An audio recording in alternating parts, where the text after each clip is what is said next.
The వో of God. ఈ video చివరి వరకు చూడండి. దేవుని ఆశీర్వాదాలు పొందండి. దేవుని నామములో మీకు నా హృదయపూర్వక వందనములు. మిమ్మల్ని మీ కుటుంబమును దేవుడు బహుగా ఆశీర్వదించునుగాక.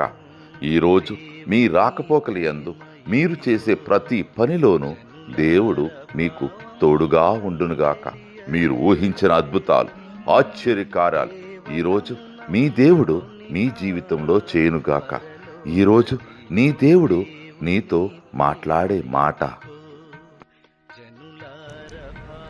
భయపడకుము, పేరు పెట్టి నిన్ను పిలిచి ఉన్నాను, నీవు నా సొత్తు. యెషయా 43:1. Fear not, I have called you by name, you are mine. Isaiah chapter 43:1. దేవుని ప్రేమ ఇదిగో, జనులార భావంబునం తెలియరే. కేవలము నమ్ముకొనిన పరలోక జీవంబు మనకప్పును.